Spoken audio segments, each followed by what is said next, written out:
That is like a style. Not really, it sounds like ass, but you know, if we want to call it a style, let's call it a style.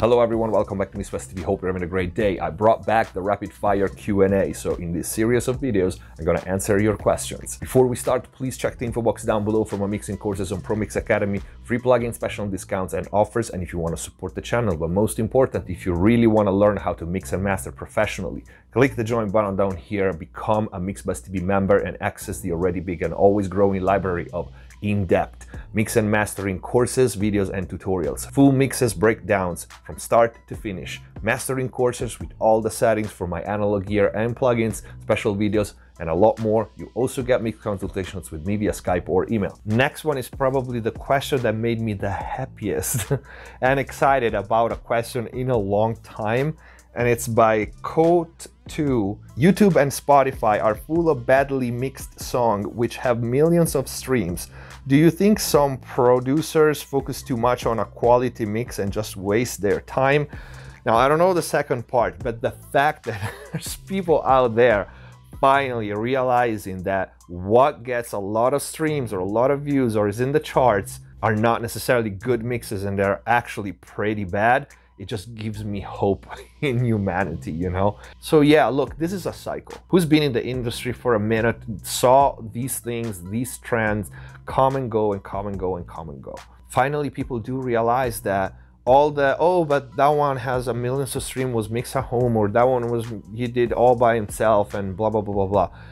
Quality and sales or streams or views have nothing to do with it. And it's unfortunately because quality should be rewarded.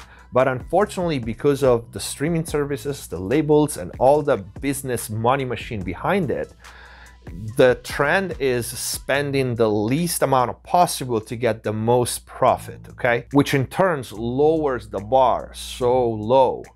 And you only get away with that for a certain amount of time. And like I said, it's a cycle. At some point, people stops and say, wait, hold on a second, I'm tired of this shit. You know, this stuff sounds bad. Why like records were sounding so much better before? What's missing?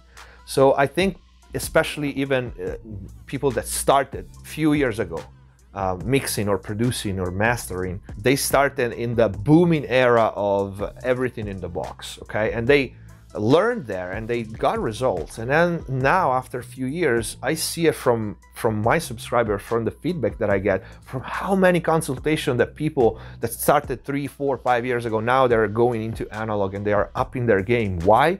Because after learning, and that's the right way to do it, so you learn with what you have, when you advance your level, your skills as a producer, as a mixing engineer, you start saying, hold on, this is not me, there's something missing here, it's my tools. Like I can actually hear the limits of what I have. And they go back and listen to other mixes that there are on charts or have a lot of streams, and they look and listen to those mixes with a different ear than what they had 3, 4, 5 years ago. And they go like, this is actually doesn't sound how I remembered, you know? It's pretty bad, because in the meantime you got better.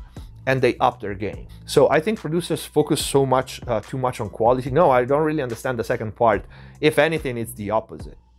I think producers and mixing engineers, I think producers should produce and let the mixing for the mixing engineers and master engineers, but that's another conversation. I think they just wing it and they just half-ass the mix because there's this false trend going on. Oh, the mix is not that important. And most of them don't even know the difference between mix and master. I still see people asking online things like, oh, what plugins do I use to master my vocals? And I'm like, what? You don't master vocals, you mix them, and you mix them in the context of a mix. You master a finished song. But yeah, most people still don't even know the difference. And I say it's the opposite. Most people, producers, whoever, don't really know how to mix. They just gather bits and pieces of information and just let the product out, and then there's the marketing that does the numbers, you know? And you do it enough times and it becomes like accepted. That is like a style. Not really, it sounds like ass, but you know, if we want to call it a style, let's call it a style. But I think even because rock and alternative genres played with real instruments are coming back big time, just look at the festivals, all the festivals right now, I think that's the end of that cycle. You know, people will not get away for much longer with like half-assed mixed and half-assed product, because they're gonna compete with people that started a few years ago and people who follow Mixbus TV, and they up their game and now their product sounds better. So I think it's the opposite. I think it's coming to an end, the era of half-assed mixes. And unfortunately, right now the reality is that there are a lot of product out there with big numbers sounds like ass. But as long as there's people like you realizing it, more people will realize it and things will change again, like it happened before. I hope this answered the question. Hands on my neck, hands grip my throat. Lift me up, man, take control. Heart is so gone, my tight, don't you know?